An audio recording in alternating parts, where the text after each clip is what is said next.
The Lord has told us to earnestly desire the best gifts. We need to see the gifts of healing and the working of miracles in operation today.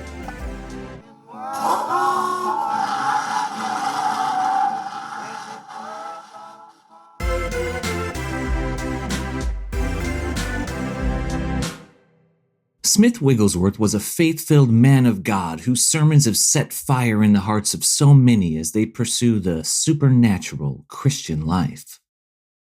People have heard stories about how Smith Wigglesworth is a little bit rough sometimes when he's ministering healing. But let's hear what he says about why he does it and when it's necessary. There's some times that you'll pray for the sick and you'll be a bit more rough. But that's because you aren't dealing with the person. You're dealing with satanic forces that are binding the person. Your heart is full of love and compassion to all, but you are moved to a holy anger as you see the place the devil has taken in the body of the sick one, and you'll deal with his position with a real forcefulness. One day, a pet dog followed a lady out of her house and ran all around her feet. She said to the dog, "My dear, I can't have you with me today." The dog just wagged his tail and kept jumping around. She said, "Go home, my dear," but the dog didn't go. Finally, she shouted roughly, "Go home!" And off it went. Some people deal with the devil like that. The devil tolerates all the comfort you like to give him. You have to cast him out. You're not dealing with the person. You're dealing with the devil. Demon power must be dislodged in the name of the Lord. You are always right when you dare to deal with sickness as if it was the devil. Deal with sickness as if it were the devil. He ain't your pal. He ain't your buddy. You ain't gonna sweet talk him out.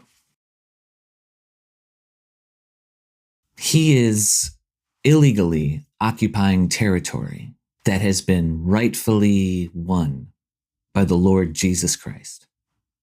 And you're there to set that person free, to evict the squatter. You're there to dislodge the evil. You are there to stand in the place of God and watch the darkness flee.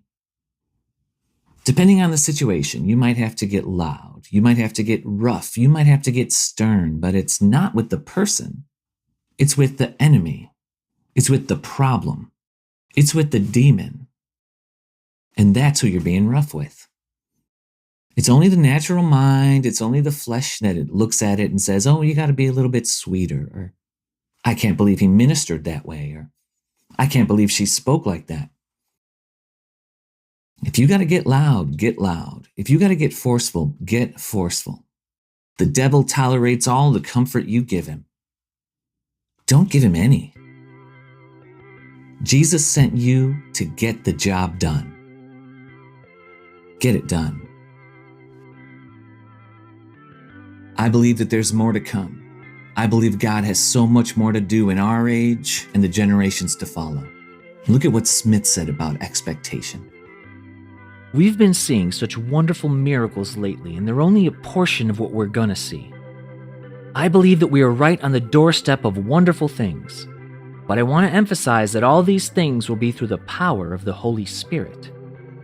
Don't think that these gifts will just fall on you like ripe cherries. There's a sense in which you have to pay the price for everything you get. We must earnestly desire God's best gifts and say amen to any preparation the Lord takes us through, so that we can be humble, usable vessels who, operating by the power of the Holy Spirit, He can use in the gifts of healing and the working of miracles.